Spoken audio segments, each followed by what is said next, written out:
Hello friends, आज हम पढ़ेंगे क्लास 8 का साइंस का chapter number 16 light. So light chapter हम पढ़ चुके हैं एंड देन हम पढ़ेंगे अब एक्सरसाइज हम देखेंगे, एक्सरसाइज के क्वेश्चन आंसर्स देखेंगे, ठीक है, एंड उनको समझेंगे, ठीक है हम लोग। सो लाइट चैप्टर में हमने क्या पढ़ा था? मेनली हमने पढ़ा था कि लाइट कैसे आती है, उसके क्या टर्म्स होते हैं, उसके क्या लॉज होते हैं, एंड लाइट जो आती है उसको हम देखते कैसे है ना। ये सब पढ़ा था हमने। हमने आई के बारे में पढ़ा था, आई में कौन कौन से पार्ट होते हैं, उनका काम क्या होता है, उनका वर्क क्या होता है, वो वर्क कैसे करते हैं, एंड हमने कुछ कुछ छोटे छोटे टॉपिक्स पढ़ते हैं, जैसे कि हमने पढ़ा था डिस्पर्जन, मल्टीपल इमेजेस, ब्लाइंडनेस का पढ़ा था ना, लॉइस बार्डन का बारे में हमने पढ़ा था ना। सो वो सब तो था चैप्टर के बारे में। एंड देन हम इस वीडियो में पढ़ेंगे exercises. So let's start our exercise. Okay, so हमारा फर्स्ट क्वेश्चन है, suppose you are in a dark room, can you see object in the room, can you see object outside the room, explain. देखिए, अगर मान लीजिए आप एक suppose करिए, मान लीजिए हम एक बिल्कुल अंधेरे रूम में, ठीक है, आप किसी ऑब्जेक्ट को देख पाओगे? नहीं। क्यों? क्योंकि हमें लाइट चाहिए देखने के लिए, हमें कोई ल्यूमिनस ऑब्जेक्ट चाहिए। हम इसका एक बार आंसर पढ़े तो उसके बाद में आपको अच्छे से समझ में आ जाएगा, ठीक है। If we are in a dark room, then it's not possible to see around or object in the room. However, object outside of the room are visible to us. An object become visible with light reaches our eyes after begin a react reflected from the object. If there is no light in the room, the object room cannot reflect it and light. So देखिए इसमें लिखा क्या है कि देखिए light को हम देख नहीं पाएंगे, ये जाहिर सी बात है, लेकिन अगर हम साइंटिफिक वे से देखें तो क्या हो रहा है यहाँ पे। अगर हम रूम के बाहर जाके देखेंगे जहाँ पे लाइट है, तो वहाँ हमें ऑब्जेक्ट दिखेगा। क्यों? क्योंकि क्या हो रहा है, ऑब्जेक्ट पे देखिए, ऑब्जेक्ट मान लीजिए हम, तो यहाँ पे लाइट रिफ्लेक्ट हो रही है एंड वो हमारी आई में जा रही है ना, है ना, हमारी आई में जा रही है एंड हमको दिख पा रहे हैं। लेकिन जब किसी रूम में जब लाइट ही नहीं होगी, हाँ, जब यहाँ पे कोई लाइट ही नहीं होगी, हाँ, तो वो ना ही वो रिफ्लेक्ट होगा और ना ही वो हमें दिखेगा, है ना। सो डिफ्लेक्ट नहीं होता है, चीज देखेगा नहीं, ऑब्जेक्ट दिखेगा नहीं। So it is not possible to see anything in a dark room. Okay, second question, differentiate between regular and diffuse reflection. Does diffuse reflection mean the failure of the laws of reflections? देखिए, diffuse reflection and regular reflection है ना, समझाऊंगा नहीं आपको, मैं आपको picture के through बताऊंगा। Just a second.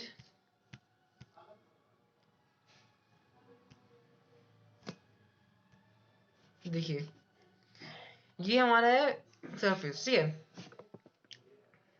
ये पॉलिश एरिया, ठीक है, ये प्लेन सरफेस एरिया है और ये स्मूथ सरफेस एरिया। ये बात बिल्कुल गांठ बांध के याद रखना। रिफ्लेक्टिंग रे आई, ये इसके पैरेलल चलेगी आराम से, बस। रिफ्लेक्टिंग रे आई पैरेलल, रिफ्लेक्टिंग रे आई पैरेलल, रिफ्लेक्टिंग रे आई पैरेलल, ठीक है। सो इसे हम कहते हैं रेगुलर रिफ्लेक्शन। इसमें होता क्या है, जो रेगुलर रिफ्लेक्शन में क्या होता है, जितने भी रेज आती है उनके टर्म्स एंड लॉज सब इक्वल होते हैं। जैसे कि हमने पढ़ा था, हाँ, कि जो होता है ऑब्जेक्ट, जैसे यहाँ पे मान लीजिए मैं एक इक्वल वो करता हूँ कंसीडर, तो यहाँ पे हम एक नॉर्मल रे ड्रॉ कर सकते हैं। यहाँ पे हमारा angle of incidence, angle of reflection, ये रिफ्लेक्टेड रे, ये डिफ्यूज रे, है ना, ये सब तो हो सकता है इसमें। लेकिन ये सब तो रेगुलर रिफ्लेक्शन के बारे में, उसमें सब चीजें हो सकती हैं।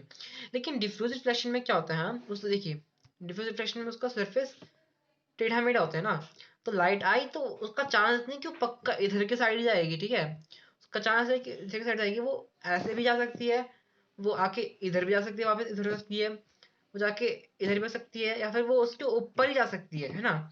तो ये क्या हुआ, डिफ्यूज हो, यहाँ पे कुछ ये सब इनरेगुलर हुआ है, ठीक है। तो यहाँ पे कुछ एंगल होगा ही नहीं, यहाँ पे कोई नहीं, ये एक दूसरे से पैरेलल होगा ही नहीं। सो यहाँ पे क्या होगा, जितने भी इंसिडेंट रहे एंड जितनी भी रिफ्लेक्टेड रहे, वो सब यहाँ पे नहीं हो पाएंगी। यहाँ पे सबकी इंसिडेंट रिफ्लेक्टेड सबकी अलग अलग होंगी। सो यहाँ पे नॉट पॉसिबल दैट फॉर, ठीक है। हम एक बार स्टेटमेंट पढ़ लेते हैं फटाफट से, ठीक है। Regular reflection take place from smooth और रेगुलर सरफेस, ठीक है, मैंने आपको बताया था वो स्मूथ सरफेस रखेगा, ये बात याद रखना है बिल्कुल गांठ बांध के। If regular reflection, all refracted rays are parallel each other to the for parallel incident ray. Irregular और diffuse reflection take place from irregular surface. जो इनरेगुलर रिफ्लेक्शन या फिर डिफ्यूज रिफ्लेक्शन है वो हमेशा आपके रफ सरफेस से होगा, ठीक है, या फिर इनरेगुलर सरफेस से होगा। और जितनी भी उसकी रिफ्लेक्टेड होंगी वो पैरेलल नहीं होंगी ईच अदर से, ठीक है, incident ray. This happened because of presence of irregular microscopic surface. ये सब क्यों हो रहा है? उस जो डिफ्यूज सरफेस का जितना भी उसका एंगल है वो सब इक्वल क्यों नहीं और वो पैरेलल क्यों नहीं? क्यों? क्यों उसका सरफेस जो है वो डिफ्यूज है, वो उसका सरफेस रफ है या फिर इनरेगुलर सरफेस उसका, है ना। Therefore, laws of reflection not violated diffuse reflection. So this sorry हम यहाँ से पढ़ते हैं, ठीक है, this happened because of presence of irregular microscopic surface, hence parallel incident ray reflected in different directions। तो पहले जो हमारी होती है रिफ्लेक्ट जो पैरेलल रे जो होती है वो हमारी रिफ्लेक्ट कर जाती है डिफरेंट डायरेक्शंस में। हाउएवर ईच रे obeys of the reflection, therefore laws of reflection not violated in diffuse in regular reflection। सो देखिए यहाँ पे तो एक चीज डाउट आ रही है मुझे भी खुद भी, जस्ट अ सेकेंड। या फ्रेंड्स मैं समझ गया आप किसमें क्या लिखा गया, ठीक है। रेगुलर रिफ्लेक्शन हमने देख लिया कि वो सिंपल सिंपल वे में जाएगा, ठीक है, तो ये रेगुलर हो गया, इसमें सब लॉज वॉज सब आएंगे। लेकिन जो डिफ्यूज रिफ्लेक्शन में क्या होता है, रे आई, याद रखना जैसे रे आएगी वैसे ही वो वापस जाएगी, क्यों? एक पॉइंट में मीट कर रही है ना, एंड पॉइंट का सरफेस हमेशा सेम ही होता है, ऐसा तो है नहीं कि पॉइंट हमेशा एक डॉट जैसी जगह पे गिरती है, ऐसी जगह पे गिरती है ना। ऐसा तो है नहीं कि वो हमारी पॉइंट यहाँ गिरता है ना। तो यहाँ पे लॉज ऑफ रिफ्लेक्शन वायलेटेड नहीं हो रहे, यहाँ पे सब कुछ ठीक है, ठीक है। आपको इतना याद रखना है, देखिए मैं जितना मार्क कर रहा हूँ आपको इतना याद रखना है। However each ray obeys the law of reflection, therefore law of reflection not violated diffuse reflection, ठीक है, यहाँ पे violate नहीं हो रही, ठीक है। सो हम देखते हैं आगे का। mention against each of the following whether regular or diffuse reflection will take place when a beam of light strikes, justify your answer in each case, ठीक है। हमें बताना है कि वो कैसे हो, कि उसका कैसे रिफ्लेक्शन होगा, उसका हमें एक्सप्लेन करना है, उसका हमें एग्जांपल बताना है। दोस्तों पहला हमारा है polished wooden table. Polish wooden table साफ साफ पता चल रहा है कि उसका सरफेस स्मूथ है, सो वो रेगुलर रिफ्लेक्शन होगा। एंड जस्ट अ सेकंड, देखिए उसका सरफेस रेगुलर तो होगा, लेकिन स्टेटमेंट क्या लिखे हैं वो देख लेते हैं एक बार। So a polish surface example of smooth surface. हमारा पॉलिश सरफेस है, हाँ, वो क्या एग्जांपल ऑफ स्मूथ सरफेस, उसमें पॉलिश आ गया मतलब वो स्मूथ सरफेस ही है। याद रखना कभी भी डिफ्यूज सरफेस कभी भी पॉलिश नहीं हो सकता, क्यों पता ना, आप खुद बताओ उसे आप पॉलिश कर सकते हो नहीं ना। आप उसे रगड़ो, मतलब आप उसे जब उसे क्लीन करोगे तो आपको भी दिक्कत आएगी करने में, आपको ये चुभ सकता है शायद से ना, हो सकता है ऐसा, चांस है, प्रोबेबिलिटी है।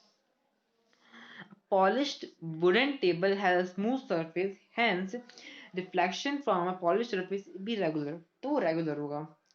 और हमारा है कि चौक पाउडर तो साफ पता चल रहा है कि वो हमारा इनरेगुलर होगा। जब आप जब चौक को देखोगे ना बिल्कुल पास से तो वो खुद डिफ्यूज होता है, ठीक है, मतलब वो जिसका जिसका सरफेस है वो तो डिफ्यूज होता है। चौक आपको दिखता तो है आपको दूर से वो दिखता तो ऐसा ही सिंपल सा, लेकिन बिल्कुल आप जब उसको पास जाके देखोगे ना, हाँ, तो आपको थोड़ा उसका थोड़ा थोड़ा वो लगेगा, रफ टाइप लगेगा। तो यहाँ पे डिफ्यूज रिफ्लेक्शन होगा, क्योंकि देखिए जब जब चौकी इतना डिफ्यूज रिफ्लेक्शन कर रहा है तो उसका चौक पाउडर क्या करेगा, वो तो और डिफ्यूज होगा ना। किसी भी चीज का पाउडर, किसी भी चीज का पाउडर, याद रखना चाहे वो वुड का हो प्लास्टिक का, वो हमेशा रफ होगा, ठीक है, वो डिफ्यूज रिफ्लेक्शन करेगा हमेशा। तो यहाँ पे चौक पाउडर की बात कर रहे हैं तो यहाँ पे चौक पाउडर पे भी ऐसा ही होगा, ठीक है, सेम फिनोमिनन होगा।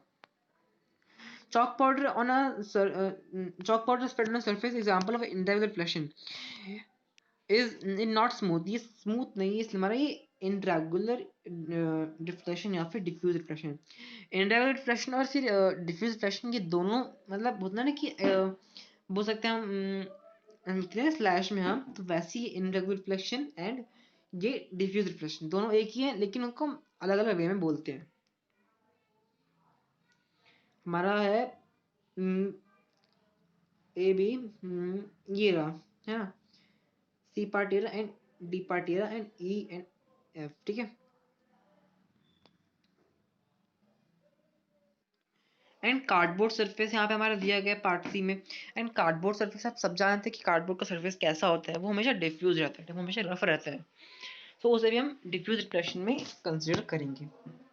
हमारा पार्ट डी है मार्बल ऑफ फ्लोर, ठीक है, floor with water spread over it. जहाँ पे भी वाटर, देखिए मान लीजिए, अगर मान लीजिए कोई भी ऐसा रफ सरफेस है, फिर डिफ्यूज सरफेस है, हाँ, ये डिफ्यूज सरफेस मान लीजिए, हाँ, और यहाँ पे अगर मान लीजिए पानी गिरा है, हाँ, तो पानी ऐसा नहीं है कि यहाँ कि पानी मतलब आपको पता है ना कि पानी हमेशा एक गड्ढे वाली जगह में जाके इकट्ठा होता है, हाँ?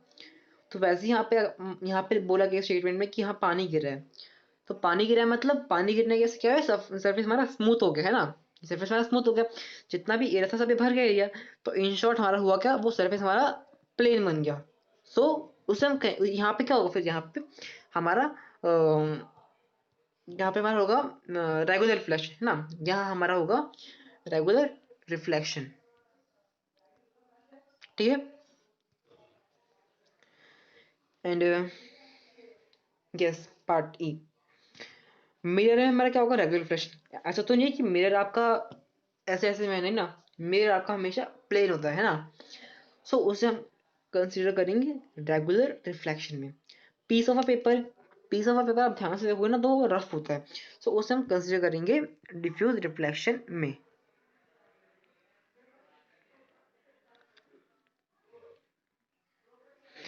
क्वेश्चन फोर्थ है हमारा state of law of reflection, हमें बताना है लॉ ऑफ रिफ्लेक्शन के। तो मैंने आपको चैप्टर में एक स्लाइड में बताया था कि लॉ ऑफ रिफ्लेक्शन कौन कौन से होते हैं ना। देखते हैं हम, law of reflection, the angle of reflection is equals to angle of incidence, है ना, देखा था angle of reflection always equals to angle of incidence always equals to angle of reflection. जितना एंगल यहाँ पे होगा उतना एंगल भी यहीं पे होगा। यहाँ पे 30 है तो यहाँ पर भी 30 ही होगा, ठीक है। सेकेंड लॉ हमारा ये बोलता है जो हमारा इंसिडेंट रे है और the reflected ray are normal to the reflected surface and the point of incidence is the lie on the same place. यहाँ पे ये बोला गया है कि जो इंसिडेंट रे है एंड जो रिफ्लेक्टेड रे है एंड जो नॉर्मल रे है वो एक ही सरफेस पे लाई करता है। ऐसा तो नहीं है कि इंसिडेंट रे यहाँ पे है, नॉर्मल रे यहाँ पे है एंड रिफ्लेक्टेड रे यहाँ पे है, नहीं ना, वो तीनों चीज एक ही सरफेस पे लाई करता है। फोर्थ क्वेश्चन हो गया, फिफ्थ क्वेश्चन देखते हैं। Describe an activity to show that the incident ray, the reflected ray and the normal ray at the point incident ray lie on the same place। हमें था ना भी यहाँ पे हमने देखा था भी ये, हाँ, तो हमें इसे प्रूफ करके बताना है कि ऐसा एक्चुअली में होता है। सो देखिए, ये शायद एक्टिविटी आपकी बुक में है ना, कोई बात नहीं, पढ़ लेते हैं एक बार।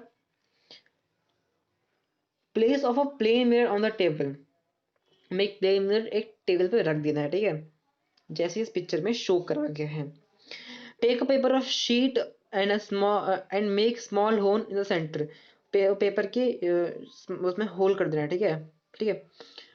और make sure the light in the room is not bright, जो लाइट जो रूम ना लाइट नहीं होनी चाहिए, फिर लाइट ना के बराबर होनी चाहिए, ठीक है।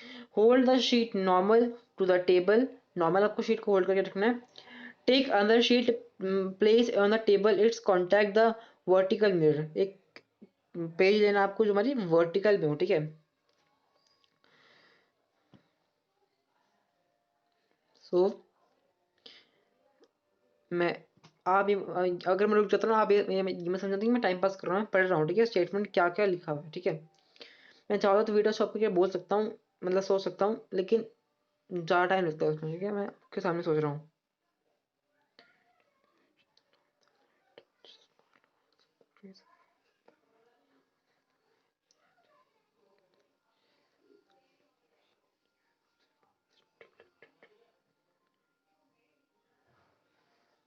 यस, मैंने पढ़ लिया। यहाँ पे आपको स्टेटमेंट पढ़ने की कोई भी जरूरत नहीं, आप पागल हो गए स्टेटमेंट पढ़ के, बहुत बड़ी स्टेटमेंट है ये। आपको एक छोटी सी एक्टिविटी दिखा सकते हैं कि हम बहुत ज़्यादा मतलब फालतू का दिखा रखा है। मैं एनसीईआरटी को दोष नहीं दूंगा, लेकिन फिर भी ये बहुत ज़्यादा बड़ा स्टेटमेंट है, वो आप कैसे याद कर पाओगे। जानता हूँ कि पेपर में नहीं आएगा, आपको डायरेक्ट ड्रॉ करने को बोलेगा वो। सो कैसे करना आपको, देखिए क्या करना है। आपको एक प्लेन मिरर ले लेना है। फिर आपको एक पेपर लेना जिसमें ऐसे सर्कल से होल हो। एंड फिर आप टॉर्च लेना है, एंड आपको यहाँ पे एक नॉर्मल शीट उसके मिरर के नीचे रख देना है, ठीक है, नॉर्मल शीट। एंड देन उसके बाद आपको लाइट पास करनी है, ज़्यादा ना रूम में लाइट नहीं होनी चाहिए। एंड देन आप क्या देखोगे, जो लाइट रे वो पास हो रही है, हाँ सो क्या दिखा रही है, लाइट जो पास हो रही है, हाँ वो रिफ्लेक्ट होकर वापस आ रही है इधर, हाँ रिफ्लेक्ट क्यों रही, बिकॉज ऑफ मिरर है ना। हमने वाइट पेपर क्यों रखा, ताकि हमें वो शो हो सके, ठीक है। रिफ्लेक्ट होकर वापस आ रही है, हम एंड जो नॉर्मल रे वो हम तो खुद से बनाते हैं, ठीक है। या आपको पता है ना कि नॉर्मल रे हम खुद से बनाते हैं। मैं चाहता था आपको दिखा सकता था एक्चुअली, लेकिन यहाँ पे मैं समझ आ रहा है कि मैं जो मिरर है वो कैसे रखूंगा। सॉरी फॉर दैट, वरना मैं आपको पक्का कैमरा ऑन करके दिखाता। जैसे कि मैंने आपको लाइट चैप्टर में दिखाया था कैमरा ऑन करके, वैसे मैं आपको दिखाता इस चैप्टर में भी। और हमने वीडियो वॉच नहीं किया लाइट चैप्टर का, तो मैं आपको उसका लिंक डिस्क्रिप्शन में दे दूंगा, okay. Fill in the blanks of the in the following, हमने फिल इन द ब्लैंक्स करने हैं। हमारा पार्ट ए है, a person 1 metre the front of plane mirror seem to be 2 metre from his image. देखिए एक person है, हाँ 1 metre front of plane mirror seem to be 2 metre of his image, क्योंकि क्या होता है वहाँ पे हर चीज जाके डबल हो जाती है।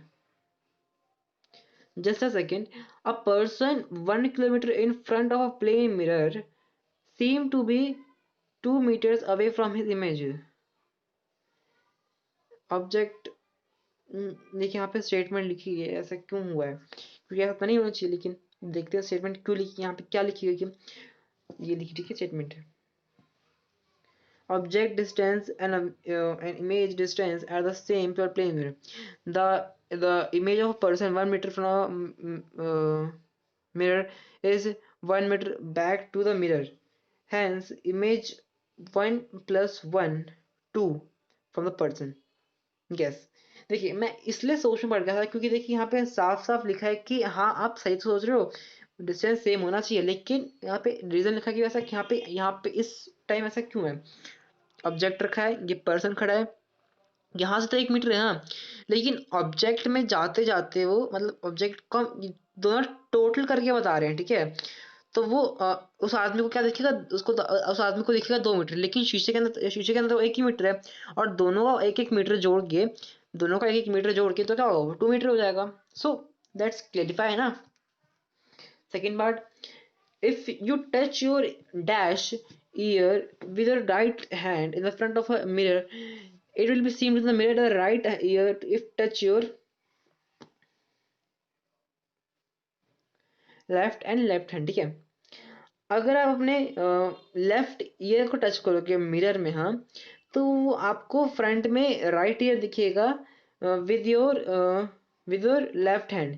क्योंकि देखिए यहाँ पे हुआ क्या है, हमने अपने राइट हैंड से हमने अपने लेफ्ट ईयर को पकड़ा है ना, राइट हैंड से हमने अपने लेफ्ट ईयर को पकड़ा। अब आप खुद पकड़ देख सकते हो, एंड मिरर के सामने आपको क्या दिखेगा कि आपने पकड़ा है राइट ईयर को with left hand.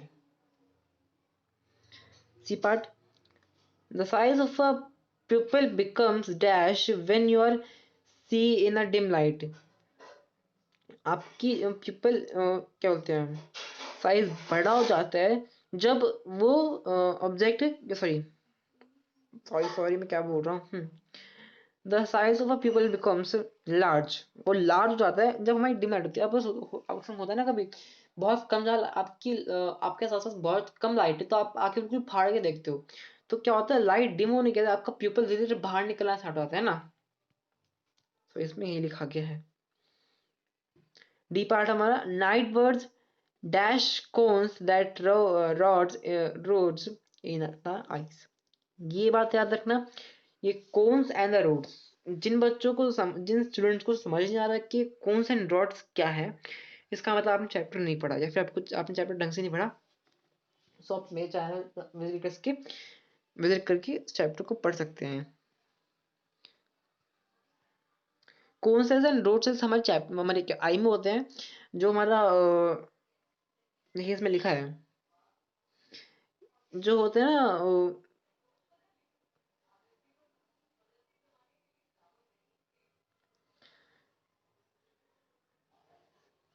they retina a large number of rod cells and few cone cells. देखिए उनके पास ना large number of rod sales होते हैं। रॉड सेल्स क्या करते हैं, लाइट की इंटेंसिटी, अगर रॉड सेल्स ज़्यादा हुए तो हमारी आई आई आँख में लाइट ज़्यादा आती है, और कोन सेल्स अगर मान लीजिए ज़्यादा हुए तो हमें मतलब कोन सेल्स तो मतलब इक्वल रहते हैं, ठीक है। और यहाँ पे लिखा क्या गया, नाइट बर्ड्स जो होते हैं वो नाइट में क्यों देखते हैं, दिन में क्यों नहीं देखते, क्योंकि उनके पास कोन सेल्स और जो रॉड सेल्स हैं, जो उनके पास कोन सेल्स बहुत ज़्यादा होती है than rod cells their eye. Rod cells क्या करते हैं, कलर का काम करते हैं। मैंने आपको आउल का एग्जाम्पल बताया था चैप्टर में, and please visit in our channel, क्योंकि हम बार बार आपको पढ़ाता हूँ, मेरे को बिल्कुल अच्छा नहीं लगता, ठीक है। नाइट्स हमने चैप्टर ये क्वेश्चन भी कंप्लीट कर लिया। 7th क्वेश्चन देखते हैं, angle of incidence is equal to the angle of reflection. So इसका क्या होगा, ऑलवेज होगा, एंगल ऑफ इंसिडेंस हमेशा इक्वल होगा एंगल ऑफ रिफ्लेक्शन के। इसका आंसर हमारा ए है। इतनी बड़ी स्टेटमेंट लिखने की कोई भी जरूरत नहीं है, ठीक है। आपको खाना कब पक जाओगे आप। 8th question, image form by plane mirror is, जो हमारी इमेज होती है प्लेन फॉर्म होती है प्लेन मिरर से, तो वो हमेशा याद रखना वो वर्चुअल होगी behind the mirror and the same size of the object, ठीक है। Virtual behind the mirror and the same size of the object, ठीक है। सबको पता, आपको हमने चैप्टर में पढ़ा था। Describe the construction of telescope, telescope का में डिस्क्राइब करना है। सो इसको मैं आपको अगर वापस अगर एक्सप्लेन करने बैठूँ तो बहुत टाइम लग जाएगा। सो आप मेरे चैनल के वीडियो को प्लीज़ देखा करो प्लीज़। मैं आप अगर मान लो आपको चैप्टर नहीं पढ़ना पूरा, तो क्या करना, वीडियो में जाना, देन लास्ट के वीडियो में जाना, ठीक है। मान लीजिए वीडियो का हाथ आता है ना ये नीचे कितने मिनट का है, तो आप जरा लास्ट के साइड में जाना, तो आपको वहाँ दिख सकता है, ठीक है, टेलीस्कोप कैसे बनता है, ठीक है। तो यहाँ पे टेलीस्कोप दिखाया गया है। हमें draw and label sketch of eye, हमें आई का स्केच लेबल करना है। देखिए सीलरी मसल्स एरिया हमारी, आप इमेज देख सकते हो, ठीक है। मैं आपको इतना एक्सप्लेन करूँगा तो आपको कन्फ्यूज होगा। ये हमारी रेटिना है, ये ब्लाइंड स्पॉट है, ये नर्व, ये हमारा नर्व एंटर होती है हमारे यहाँ से, ये हमारा पिपल है, ये हमारा लेंस है, देन कॉर्निया है। यहाँ पे आपको मेरे को आप मतलब मेरे को आपको एक्सप्लेन नहीं करना, आपको ड्रॉ करना है, ठीक है, क्योंकि हम चैप्टर में अच्छे से पढ़ के आ चुके हैं। ओ माय गॉड, इसमें तो भाई साहब 17th क्वेश्चन 30 मिनट की वीडियो बन जाएगी लगता है मुझे तो ये। डोंट वरी, मैं बैठा है इसलिए आपको पढ़ाने के लिए बैठा ना। चलो देखते हैं नेक्स्ट। आप ना पानी लेके बैठा करो, बाकी पी रहा मैं ही पी रहा हूँ, ठीक है, पानी। सो 11th क्वेश्चन लिखा है हमारे पे, Gurmeet want to perform activity 16.8 using a large lesser torch. Her teacher advised not to do so. You can explain basic teacher advice. Lesser light is harmful to human eye because intensity of very high laser light. Sorry यहाँ पे laser light लिखा है, मैं laser light पढ़ती है, sorry sorry sorry sorry. देखिए गुरमीत है, उसको एक्टिविटी परफॉर्म करनी है 16.8 है, 16.8 है, तो वो उसका लेजर लाइट का यूज़ कर रहा था। उसकी टीचर ने एडवाइस किया कि आप लेजर लाइट यूज़ मत करो, क्योंकि उसकी जो लाइट इंटेंसिटी तो बहुत हाई होती है, ठीक है। It can cause damage retina on the lead the blindness. तो आपको पेरेंट्स ने बताया होगा कि आपको ये लेजर लाइट यूज़ नहीं करनी चाहिए, क्योंकि हमारी ब्लाइंडनेस का कारण बन सकता है, अंधे हो सकते हैं, क्योंकि उसकी लाइट इंटेंसिटी हद से ज़्यादा होती है, हद से ज़्यादा, ठीक है। सो उसके प्लस उसको प्ले उसको अगर उसे खेल भी रहे हो ना, तो किसी की आंख में डालना, ठीक है, गलती से किसी की आंख में गलती से मत डाल देना। Explain how can you take care of eye, अपनी आई की टेक केयर कैसे कर सकते हो। सॉरी फॉर दैट, मैं चैप्टर में मेंशन करना भूल गया, मतलब उस पीपीटी में मेंशन करना भूल गया था। सो कोई बात नहीं, आई पढ़ लेते हैं। अपनी आई को प्रोटेक्ट करने के लिए कैसे करना है, visit an eye specialist regular, आपको विजिट करना है एक आई स्पेशलिस्ट का रेगुलर, ठीक है। Avoid reading in dim light, आपको अवॉइड करना है डिम लाइट में। डिम लाइट में रीडिंग करोगे तो आपकी आँख खराब होती है, और बहुत ज़्यादा लाइट में भी रीडिंग करोगे तो आपकी आँख खराब होती है। तो जरा मीडियम लाइट वो करना, ठीक है, प्रेफर करना। Third part, avoid direct expose on sunlight, direct sunlight को मत देखना, गॉगल्स पहन लेना, सनग्लासेस पहन लेना, ठीक है, लेकिन डायरेक्ट मत देखना सबको। Clean your eye with the cold water quickly if dust particles in a small insect enter in your eye. Don't rub your eye. अगर मान लीजिए आपकी आँख में कुछ कंकड़ या फिर कुछ चला गया तो अपनी आँख को ना ठंडे पानी से धोना, ठीक है। और अपने आँख को बिल्कुल भी गलती से रब मत करना। अगर मान लीजिए वो कंकड़ बहुत नोकीला हुआ तो आपकी आँख में चुभ गया और आपकी आँख में बहुत ज़्यादा हद से ज़्यादा आप सोच भी नहीं सकते, आपको इतना वो करता है, ठीक है। Part fourth, clean your I with cold water, हमने देख रही। Part fifth, mention a distance least 25 centimetre between book and your I will reading. ये याद रखना 25 सेंटीमीटर का आपको डिस्टेंस रखना आपकी बुक एंड आई का, ठीक है। बुक एंड आई का आपको 25 सेंटीमीटर का आपको दूरी रखना है। हम देखते हैं 13 क्वेश्चन। तो देखिए 13 क्वेश्चन में लिखा है कि जो इंसिडेंट एंड रिफ्लेक्टेड रे दोनों का एंगल मिला के है 90। तो हमें बताना है कि इंसिडेंट सॉरी सो हमें बताना है कि जो incident ray and reflected ray दोनों का अलग अलग एंगल क्या होगा। सो आप सब जानते हैं कि जो इंसिडेंट रे एंड जो रिफ्लेक्टेड रे दोनों का एंगल सेम होते हैं। तो दो हम अगर 90 देखें, पूरा है हमारा वो कितने का 90 का, एंड हमें डिवाइड किससे करना है 2 से, तो उसका आंसर हमारा आएगा 45। सो दोनों का हमारा क्या है 45, इसका 45 एंड इसका भी 45 डिग्री। 14th क्वेश्चन देखते हैं। How many image of candle will be formed if the place between up two parallel plane mirror separated by 40 centimeter। Question वापस रिपीट करते हैं, आपको अच्छे समझ में आएगा, ठीक है। How many images of candle can be formed if we place between two parallel plane mirrors separated by 40 centimeter, ठीक है। कितनी कैंडल की इमेज फॉर्म होगी अगर हम दो पैरेलल मिरर रखते हैं सेपरेटेड बाय 40 सेंटीमीटर, ठीक है। तो इन्फिनिटी ऑफ और multiple images are candle form, because देखिए यहाँ पे मल्टीपल इमेज फॉर्म होगी कैंडल से, क्यों, क्योंकि deflection between the mirror, because of multiple reflection between the mirrors. When two mirrors are placed parallel to each other, the infinite numbers of image are formed. आप ऐसा कर सकते हैं, candle लेना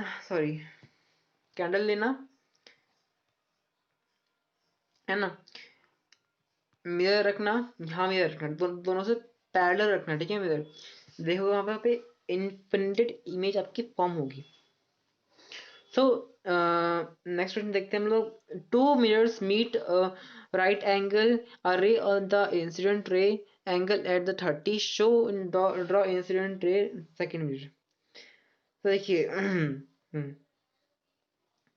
यहाँ पे क्या है कि मिरर है ना, ये मिरर है, यहाँ पे लाइट आती है, हाँ वो रिफ्लेक्ट आती है वापस से, और यहाँ पे कुछ जगह तो है नहीं कि जो भाग जाएगी यहाँ से, गिवे एक प्लेन मिरर है तो वहाँ पे ये लाइट वापस रिफ्लेक्ट हो जाएगी, रिफ्लेक्ट होकर बाहर निकल सकती है जहाँ पर जैसे जाना है, ठीक है। तो यहाँ पे क्या हो रहा है, यहाँ पे एंगल फॉर्म हो जा रहा है ना, है ना। तो ये दो एंगल से फॉर्म हो रहा है एंड दोनों को हम डिवाइड करेंगे तो 60 डिग्री आ जा रहा है एंड ये 30 डिग्री आ जा रहा है ना। ये क्वेश्चन में ही लिखा है कि 30 डिग्री का आ जा रहा है, ठीक है।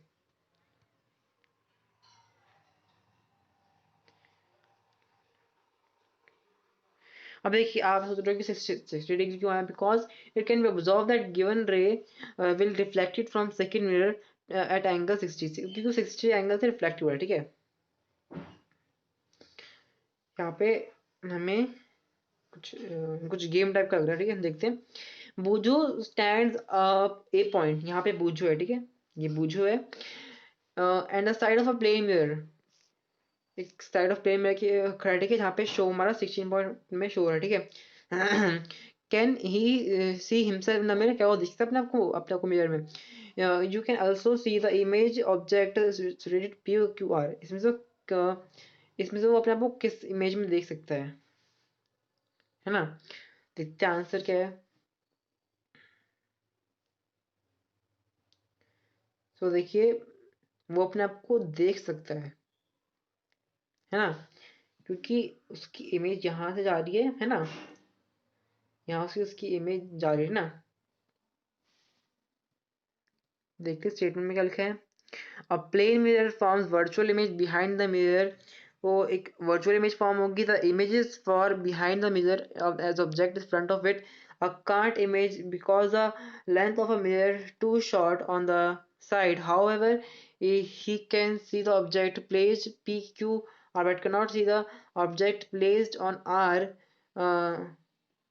देखो, वो ना पी क्यू को देख सकता है बस, और ए और आर को नहीं देख सकता।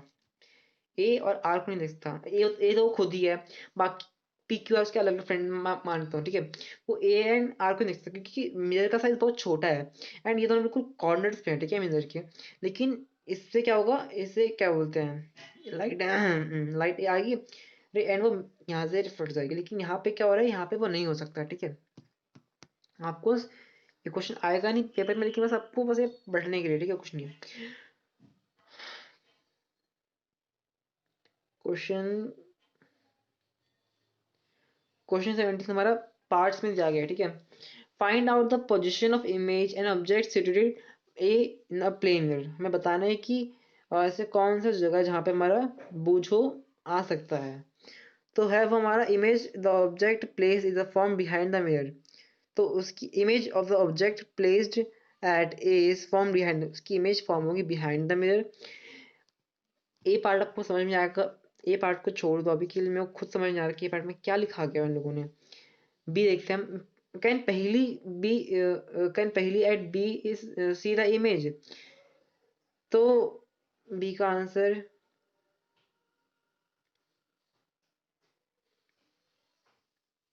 Yes, Paheli is be see the image. वो पहली देख सकती है अपने आप को, क्यों, फ्लैटुलर है ना, उसको पता है क्या होगा। देखते हैं अपना सी पार्ट। कैन बूझो सी इट्स इमेज, क्या बूझो अपनी देख पाएगा image. Yes, Boojho at see see the image, अगर वो सी पे होगा तो अपनी इमेज देख पाएगा, ठीक है। एंड डी देखते हैं हम। व्हेन पहली moves to B to C, where does the image of A move. अगर पहली ए से, अगर मान लीजिए पहली कहाँ से कहाँ आ रही है, पहली बी टू सी जा रही है ना, बी टू सी जा रही है, तो क्या देख पाएगी image of image of object A will not move. Image of A की नहीं मूव होगी, it remains at the same position when पहली मूव्स बी टू सी, क्योंकि वो ए थोड़ी मूव हो रहा, वो बी सी मूव हो रहा है। तो चैप्टर हमारा खत्म हुआ। लास्ट क्वेश्चन में थोड़ा मुझे भी कंफ्यूजन था, तो लास्ट क्वेश्चन मुझे ढंग से समझ में नहीं आया। लास्ट क्वेश्चन ट्राई करना कि आप खुद से जरा अच्छे से पढ़ के समझो, या फिर अपने एल्डर से पूछो। सो चैप्टर यहीं पे हमारा खत्म होता है, ठीक है। सो मिलेंगे नेक्स्ट वीडियो में। Thanks for watching this video, and आपको कोई भी डाउट है तो please write in comment section. I am क्या कहता हूँ, please write in comment section. Thank you very much, bye.